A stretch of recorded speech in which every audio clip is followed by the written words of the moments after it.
Welcome, everybody, to On Texas Baseball's Reactions, I guess is what we'll call it. I don't have an official name, Jeff, so that's what we're going to roll with. But the regionals are set, and we know who Texas is playing. Of course, Texas #2 seed overall, going to be playing UTSA, Kansas State, and Houston Christian. Jeff, curious to get your initial thoughts.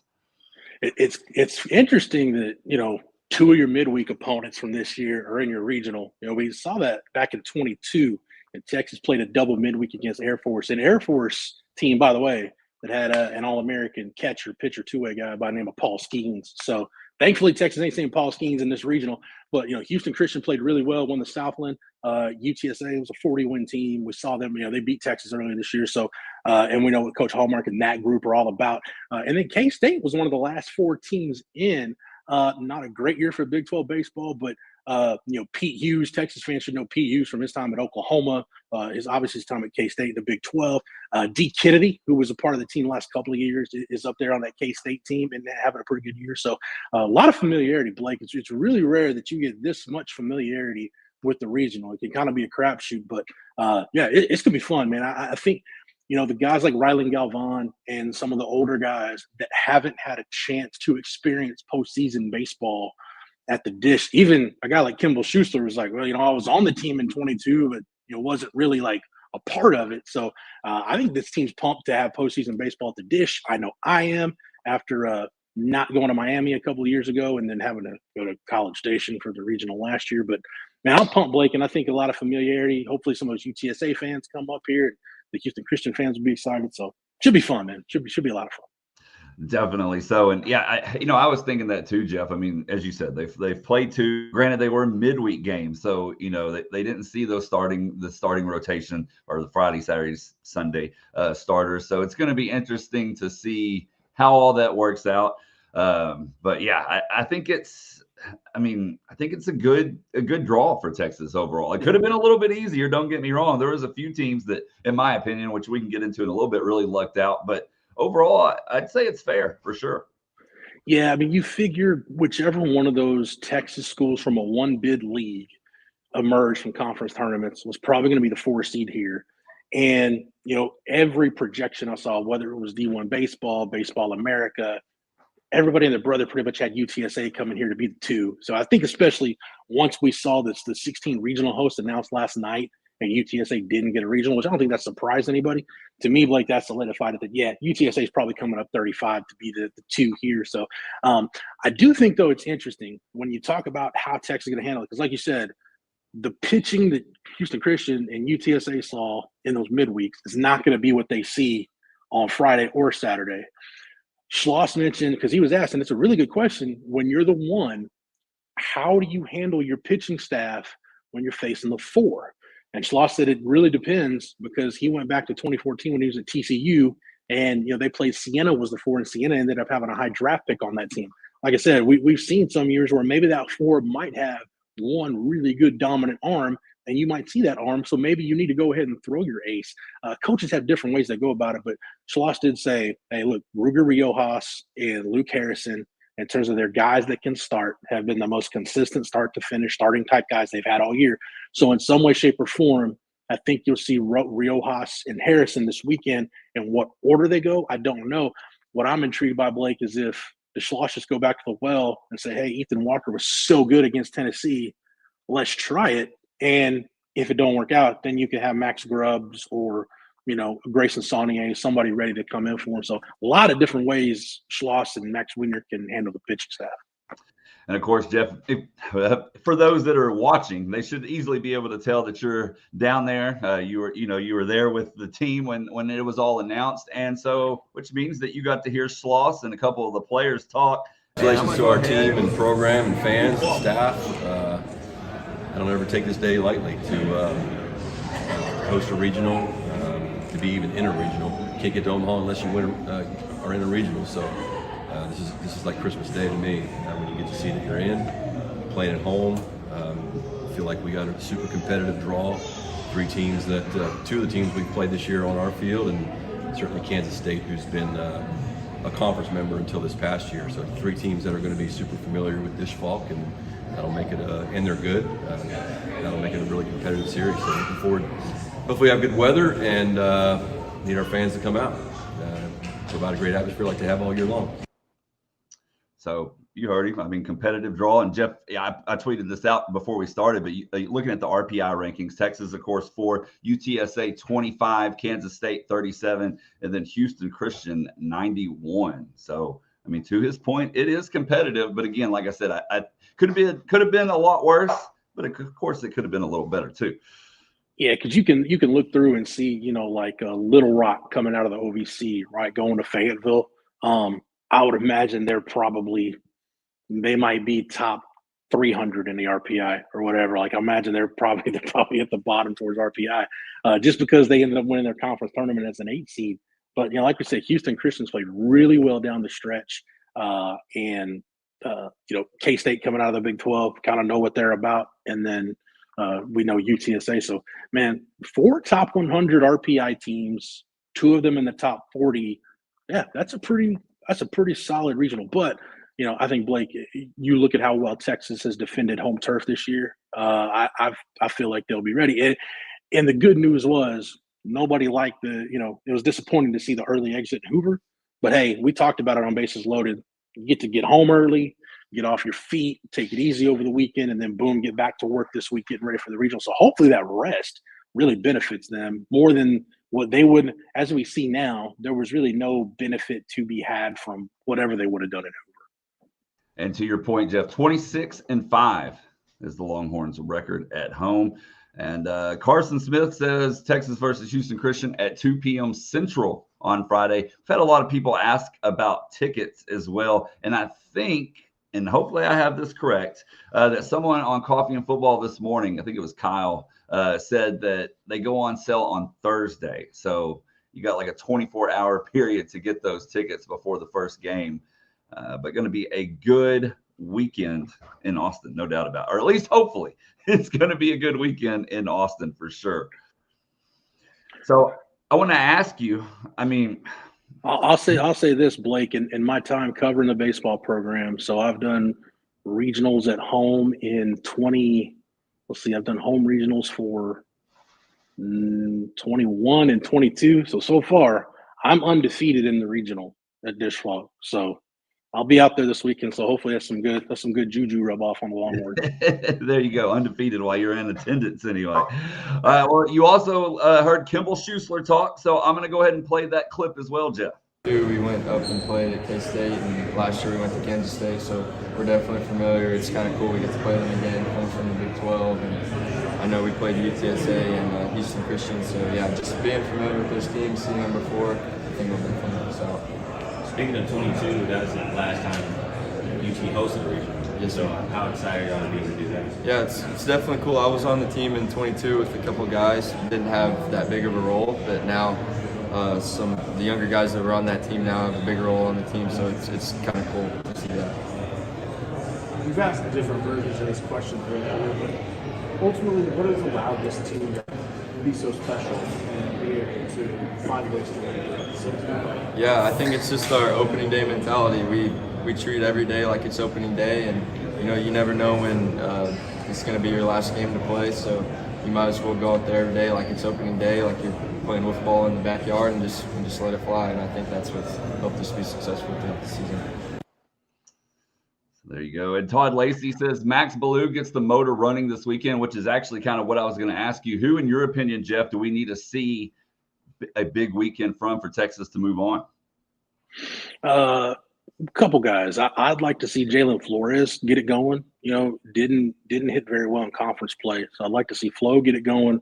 Obviously, you want to see Max, but let's see if Ethan Mendoza. I feel like late in that Oklahoma series and even in Hoover, I felt like we started to see Mendoza going.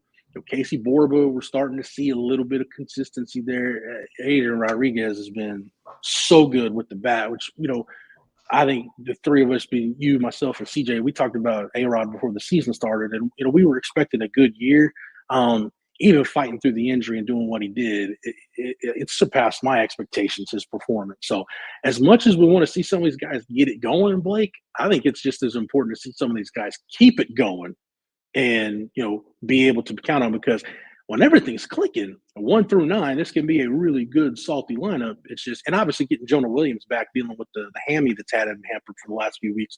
So there's a lot of good that can come out of the regional. Obviously, other than the bottom line is there's quite a few guys that you can see either keep it going or get back on the right track. And I'm in agreement with, this is going to be my pick, actually, AJJ, when it comes to the pitching, is Ruger Riojas. I mean, we've seen some shakiness at times for sure. I got to wonder if this week off, or almost, I guess, a full week off, is going to give him a little mental reset. It will be more than a week. It'll be nearly 2 weeks off. Yeah. Will be, that mental reset that maybe he needs to do that, to get it going, as you said. Yeah, so many different roles he's been in this year, Blake. And I think the physical, we talk about the mental, and I know Schloss is big on the mental game, but I think for Ruger, just getting a weekend to just let the arm rest and not have to think about pitching, I think it's all of it. Just a nice reset for him being able to go into the postseason. For sure. So, I hate to look ahead, Jeff, but Texas comes out this weekend, then they go on to host the Supers. And, they're going to be matched up with UCLA. Of course, UCLA hosting the Los Angeles Regional along with UC Irvine, Arizona State, and Fresno State. And I was looking at their RPI as well, and it's pretty evenly matched, all things considered, to the Texas one. UCLA 15, Irvine 23, Arizona State 49, which the Ethan Mendoza storyline would be involved with that game if they somehow made it to Austin. And then Fresno State 102. So, I mean, all those teams are within 8 to 10 of where the Texas opponents this weekend are ranked. And honestly, I think that's a pretty dang good regional over there in Los Angeles. Yeah, Thomas Burns also, Blake, don't forget another former Sun Devil on this roster. Todd Lacey kind of stole my thunder and said, I'm picking UC Irvine, the UC Irvine Texas Super Regional. And that was fun back in 2014. So what was that, 11 years ago? You had two old school West Coast rivals, Augie's time at Texas before when he was at Fullerton, matched up with Mike Gillespie at USC when Mike Gillespie was the head coach at Irvine. That was a fun little series in that bracket in Omaha. But man, selfishly, like just keeping it, in with the Augie Garrido line of thinking, I'd love for Fresno State as the 4 to get through. So that way you'd have, Texas, where Augie ended his career, then his alma mater matching up in a super regional. That'd be fun. But yeah, I mean, it's, I think top to bottom, and that's the fun. I saw somebody, I apologize, I forget who it was, but they picked Florida to come out of that Conway regional hosted by Coastal. Yes, thank you. There, Sean had that. Thank you, Blake, for putting that up.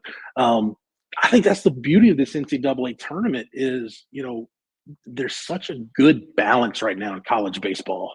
And I don't know that it's ever been this balanced across the board. You're going to see there's going to be a top 8 that doesn't make it out of the region.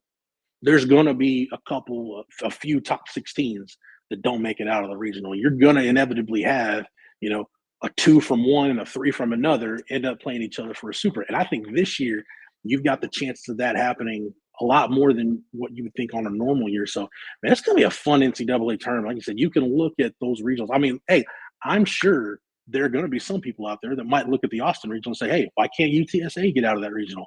Well, why can't they? I mean, Schloss even said, hey, we know the deal. If we don't play to a standard, our season could be 2 games longer.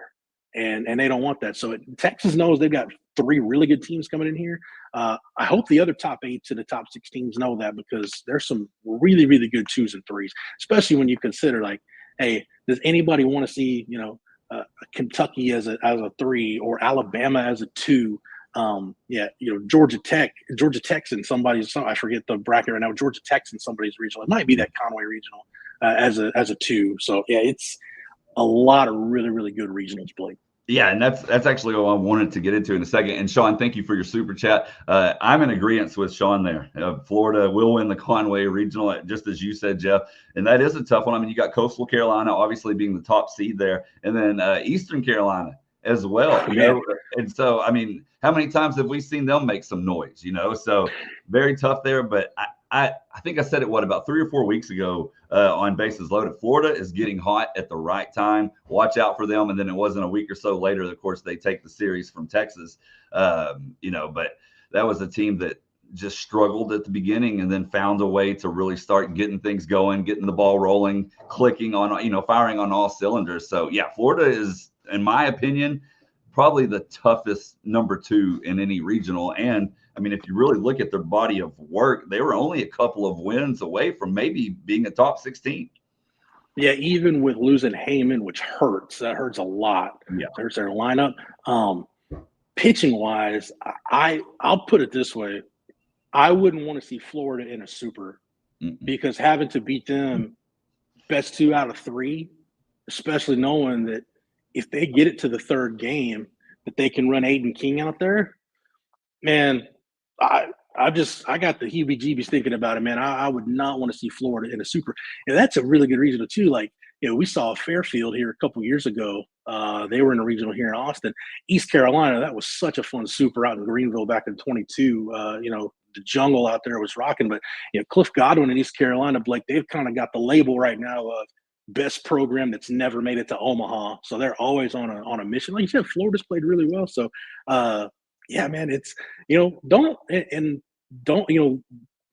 go too far past that Auburn regional either. I mean, Stetson can play ball, and we've seen NC State make some. So, dude, I don't see any regional where it's like, oh man, the host is just automatically through. Like, everybody's got some work to do. Yeah, I agree. I agree 100%. I want to talk about some of these other regionals here in just a moment. But first, Jeff, I'm going to let you tell everyone about our sponsor today, and that's Bluebird Organizing. Yes, Blake, let's face it, life can be messy, whether you're moving, going through a divorce, you're having kids, if you're downsizing after the kids have left, you lost a loved one. Life's transitions, they can cause clutter to pile up and chaos to enter the mind and enter your space. But through professional organizing, Bluebird Organizing helps you end that feeling of being overwhelmed. They'll make your space work for wherever you're at in life today, so you can step into the next chapter with clarity and calm. If the thought of having someone come look at your personal space feels like too much, don't worry. Perry and Bluebird Organizing, they understand. It's no small task to let a stranger come into your home, but there's no judgment. Perry's going to come into your house with no judgment at all. Only efficient plans that can make life's processes like helping a loved one move into senior living, for example, flow with ease. Call or text 737-346-7779 to book your free in-person consultation today, just like our own Rod Babers has. Again, that's 737-346-7779. Go to bluebirdorganizing.net. We want to thank Perry and Bluebird Organizing for sponsoring this special first ever live edition of Bases Loaded. That is right. All right. Well, we got some questions coming in. We're going to take your questions, of course, comments as well. And let's see here. B2 and ATX says, can you predict some upsets? And Jeff, I was talking over on ontexasfootball.com before, during the selection show. And I said this a few weeks ago when you're talking about parity across college baseball this year. There's a lot of really good teams, but not a lot of great teams, in my opinion. Yeah, I mean, think about how many times we've seen, the 1 through 5 in the polls change. So I think I'm with you. I think there will be a lot, maybe not a lot, but there will be many upsets, in my opinion. I was looking at that Clemson regional, Jeff. You look at, of course, Clemson is going to be tough no matter what. But then you got West Virginia, who was the Big 12 champ. We all know, Kentucky, we saw firsthand they can be a very pesky team, somewhat of an annoying team as well, but that's a completely different story. And then even Upstate, the 4th team in that regional, and I'm not going to lie, Jeff, I knew nothing about Upstate before this, but they have actually won 15 of their last 17 games. So, I mean, that's another prime example, getting hot at the right time. So I think an upset's going to happen there. And then you look at Arkansas, a lot of people talking about that one on social media being tough. You have 3 40-plus win teams in that regional, not to mention a team that's playing for their coach on his final way out. I could see one happening there as well. We've already talked about Coastal Carolina, and even that Corvallis one, in my opinion, is another very tough regional. So if I was picking upsets, I say it's going to come from really that little group that I just named there. I don't know what's on your mind about it, but in my opinion, I think we'll see 1 or 2 happen in those 4 or 5 regionals that I just mentioned. Fayetteville's interesting because I don't think anybody really knows how good Kansas is. It wasn't a great year for Big 12 baseball, but the fact that program is in the field of 64 as an at-large too, I think that tells you the strides that program has made.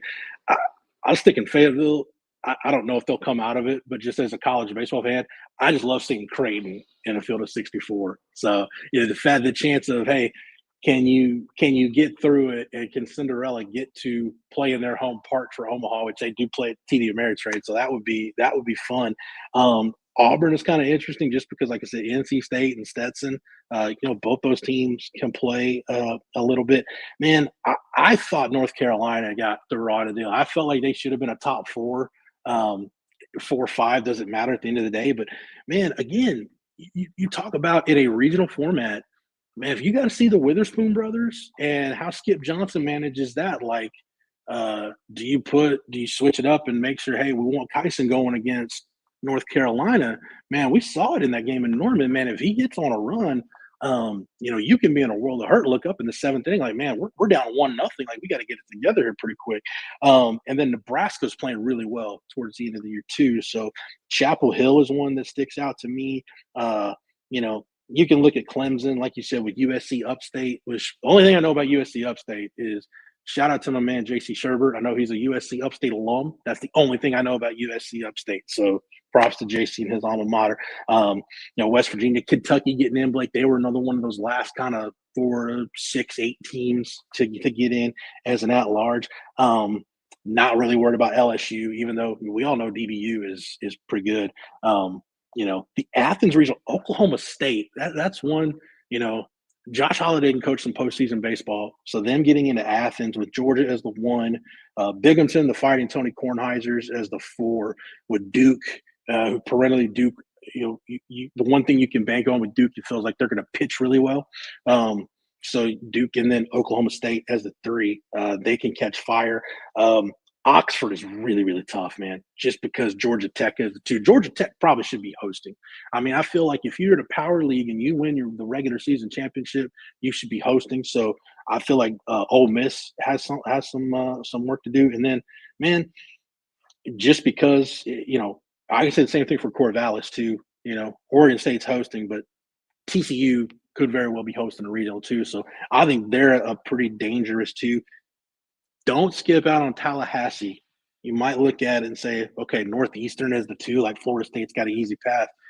What, Blake, they've won like 17 in a row, I think, 18 in a row. Yes, so they might be the hottest team in the country. Mississippi State, it feels like the coaching change did them some good, lit a fire under them. That's Mississippi State's another, like, you don't want to see an SEC team as a 3 because you can always go back to Ole Miss in 22 being the last team in and winning the whole thing. But dude, if you're a 3 as an SEC team, you could have been in another league and been a 40-win team easy. Yeah. Like, you just don't know. So feel like Mississippi State, they're playing for something. They got a new lease on life. So I think we just went through every regional pretty much where you can see upsets. That's what I'm saying, man. The balance and the parity in college baseball is awesome right now. Yeah.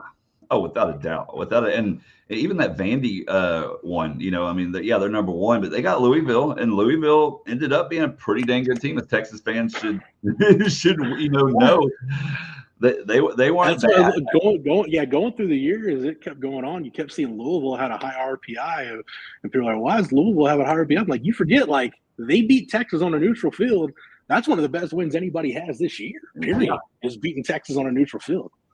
Yeah, and that kind of leads me into this question here from John. And he said, did Texas get robbed not being number 1? And I kind of talked about this morning on Coffee and Football, Jeff. I thought Texas was most likely going to be the number 1 seed up until yesterday. And I really think you can make a 1A, 1B, case for either one of those schools. The thing that worries me, if I'm a Vandy fan, which obviously I'm not, but if I was a Vandy fan, the thing that would worry me wouldn't be necessarily the regionals or the supers, but Jeff, they have a 10-9 road record this year. So when you get to the College World Series, and I mean, I know they've won it before, but they've also had their troubles there as well. But to me, that would be a little concerning. I don't think Texas got robbed. I was looking at Vandy's RPI. I mean, they're 18-13 in quad 1, 11-2 in quad 2. Meanwhile, Texas 17-11 and then 7-0. So, and of course, Vandy with the number 1 RPI. But so I don't think Texas got robbed. But I would be worried if I was a Vandy fan. after the fact. If you do make it out of there, of course, they'll have to get through their regional and then the super against most likely Southern Miss or Alabama would be my guess. But I don't think Texas got robbed. I wouldn't say robbed. Maybe it's okay to be disappointed just because you look at the body of work Texas had. But I think, Blake, what this probably came down to for the committee was twofold. Texas in their last 10 was 3-7. And we talked about everybody in the SEC was going to have that stretch, that 10-day to 2-week stretch where they didn't play very good baseball. For Texas, it was just at the end of the year, and Vandy got hot, ends up winning the SEC tournament. But really, I think you're splitting hairs because your top 2 overall seeds in the tournament, one is the SEC tournament champion, and the other one is the SEC regular season champion. So I don't have many complaints with that. But I'll remind everybody on Vandy, you probably don't want the number 1 overall seed because since they started the super regional format with the top 8s in '99, it's only been 2 times where the number 1 overall seed's gone on to win it all. It was Miami that first year, and Tennessee did it last year. So it's not really good to be traditionally. It's kind of almost a curse to be the number 1 seed. So maybe it's better for Texas to be the 2. But I'm just glad that for the last probably month, we haven't really had anything to sweat. Like, Texas had a top 8 locked up for a long time, and you knew the road to Omaha for Texas was going to go through Dish Falk. They were not going to have to leave the 40 acres to get to Omaha, and that's perfect. The only thing I'll say is I do wish that Texas had been able to avoid being in the same bracket with Arkansas, just because it seems like Arkansas has Texas' number right now. But other than that, hey, if you're one of those 8 that gets to Omaha, then all bets are off. It doesn't really matter what you did 2 months ago at that point. Yeah, for sure. Todd Lacey says if Texas cuts down their strikeout totals against, then they will be a force the rest of the way. I think we can all agree with that. Of course, Texas, with 18 strikeouts the last series, I believe. And then I don't even remember what the total number was from their 2 series losses. But yeah, I think that's a huge part of it as well, Jeff. I mean, not only the pitching, but you got to be a little more disciplined at the plate.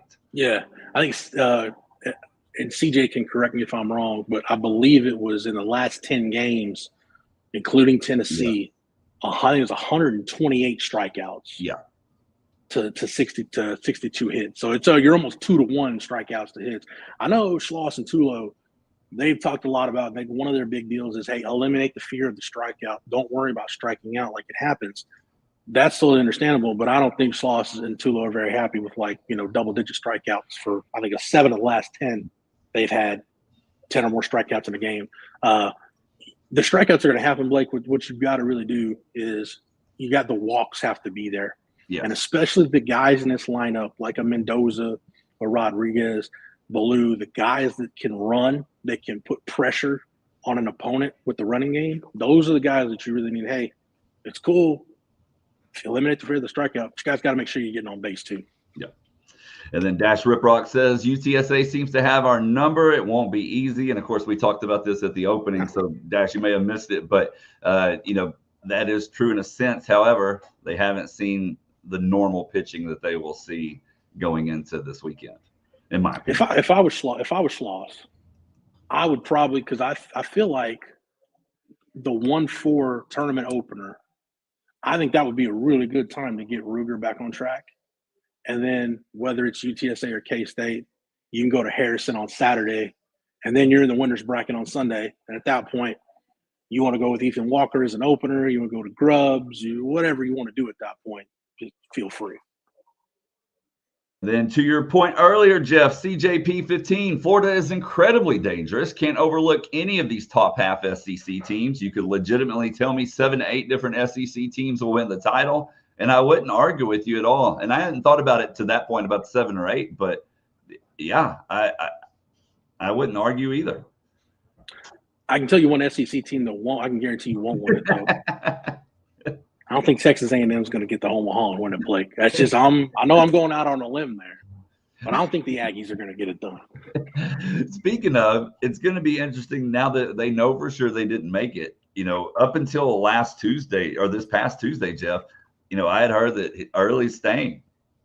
Is that going to change? There seems to be a lot of chatter that it's going to. I've sent some text messages in the last hour or so trying to find out more, but it's going to be a situation to watch down there in College Station if they're going to pay him the $3.2 million that they'll owe him and send him on his way, or if he'll get one more year. It's going to be interesting to watch.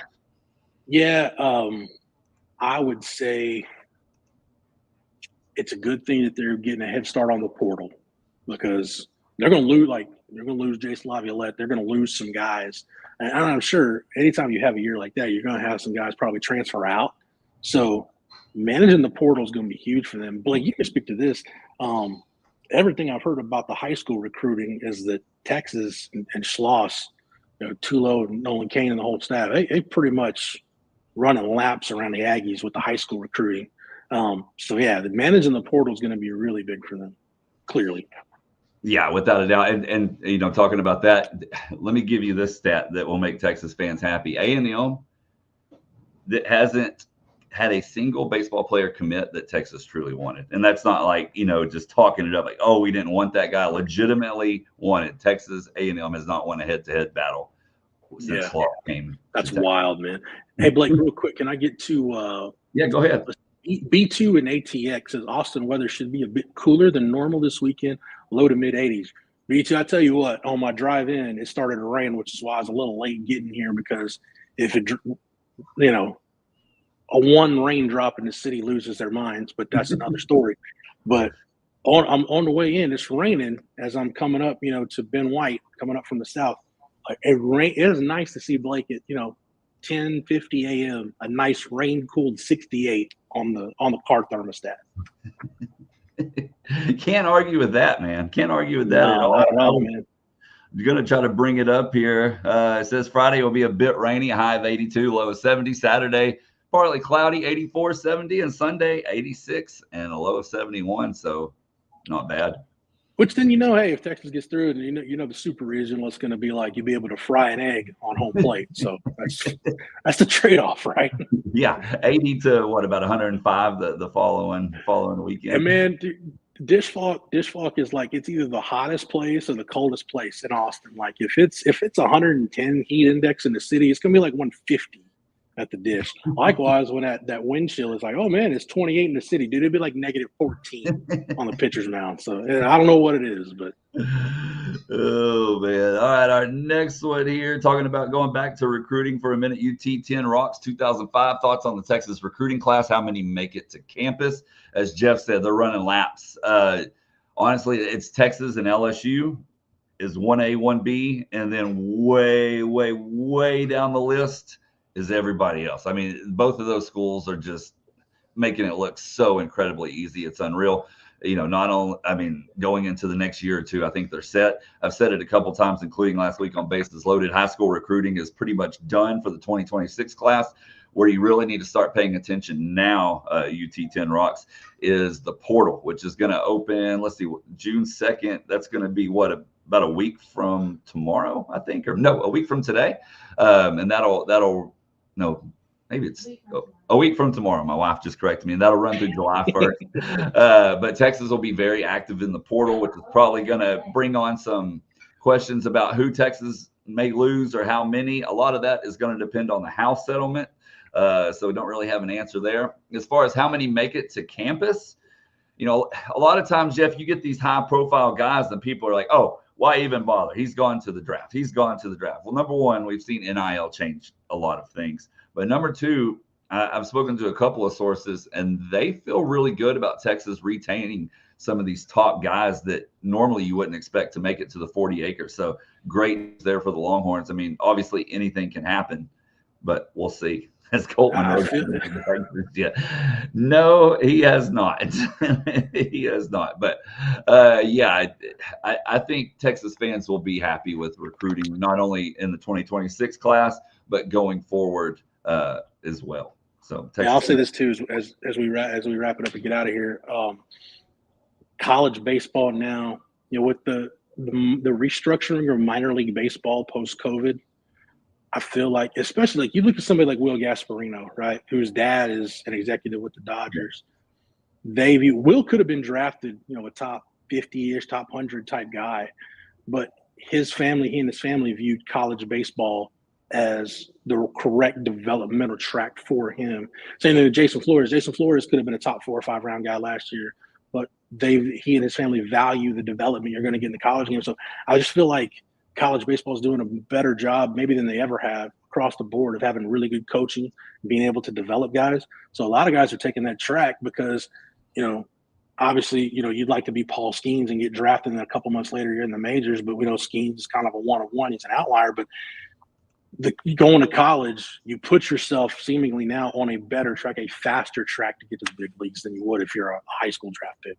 Yeah, for sure. All right, Jeff, we'll close with this one, man, and it is from Joseph Curtis. I saw this earlier, and I've been thinking, and I still don't think I've really settled on an answer, so I'm going to let you go first on this one. He says, all right, Jeff and Blake, give me your unsung hero for Texas going through the regional. It's hard to say any of the normal position players are unsung guys. So I'm going to go with, at some point in this regional, Jaquay Stewart has a really big pinch hit, base hit that secures a win or a regional title for Texas. I'm going to say Jaquay Stewart. Ooh, I like that. I like that a lot, actually. And normally, I was kind of thinking, I know you can make an argue for him not really being an unsung hero because he started some, but a freshman normally doesn't have an impact. And as you said earlier, Jonah Williams feeling a little more healthy. That's actually is kind of who I was thinking, that he's going to have one of those freshman legendary moments that puts Texas over the top in one of these games, or an overall performance. So that's who I was going to go with on that one. I mean, as far as regular heroes, maybe not the unsung, I think a guy like Dylan Valantis is going to be huge this weekend. Man, anytime Texas goes on a deep run in Omaha or wins a national championship, you can think of a Chris Carmichael, a David Moreau, Chad Hollingsworth. You can pick, Mateo Boki. You can pick. There's so many guys that either in a regional or a super or an Omaha came through with a big pitching performance. You're gonna, if this team's gonna make that run, you're gonna get a couple of those moments this postseason. And I just like the fact that Jaquay Stewart's aggressive. He's swinging out of his shoes almost every time he comes up, but he got into the plate, Blake, a couple times in conference and made contact. So I'll say Jaquay Stewart. I like it. All right. Well, one other quick programming note. This week, Bases Loaded, we're going to move to Thursday. I believe I have that correctly. So we'll be moving that to Thursday this week instead of the normal scheduled Friday. And then, of course, Texas will play on Friday as well. Mike Antico was clutch. Man, that's some good memories with him playing. He was always one of my favorites, D-Man, Den 12. But, yeah, so we will have that on Thursday. So you'll have some more baseball coverage here in a couple of days. Of course, you can always pop in the live streams and ask us any baseball questions as well, coffee and football, what you guys do in the afternoon or even the evenings, and we'll be happy to answer those. So yep. I'll be on the live stream. It'll be myself, Aaron Hogan, and Rod Babers Tuesday night, and then Wednesday night mess around with myself, Rod, and CJ.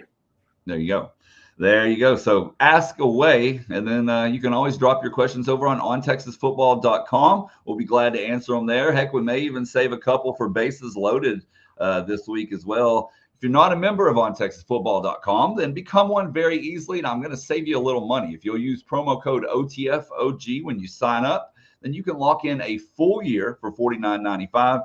Obviously, we talk a lot about football over there, but baseball, basketball, pretty much anything happening on the 40 acres, we got you covered when it comes to the athletic side of things. So be sure to pop in, join the ever-growing community, and join in on the discussion. It's always a good time. Hey, everybody, Blake told me off the record before we started that if you guys go out to the regional, Texas makes it in the winners bracket on Sunday, he's picking up the alcohol tab. I don't know, Blake, you said that earlier, right? The drinks are on Blake? Yeah, something like that. Maybe we'll save that for the College World Series. We might have to save that one for Omaha. So we'll see. We'll see what happens. I'm just going by what I'm told. Well, I'll be back tomorrow morning. Jeff, of course, as he said, will be on the live stream tomorrow as well, tomorrow afternoon or evening. So for Jeff Howe and Matthew. Hey, real quick, Blake, I want to remind everybody, don't forget, if anything breaks during these SEC spring meetings in Destin, Bobby's going to have it. Bobby's down there in Destin. It might take them a minute to find a place to broadcast because the SEC's got weird rules about where you can broadcast from and everything. So, but if anything breaks, we'll have it here on the channel. Yeah, for sure. For sure. So, which also, I should say, hit that like and subscribe button, ring the bell so you're notified anytime we go live or content, and that way you don't miss a thing.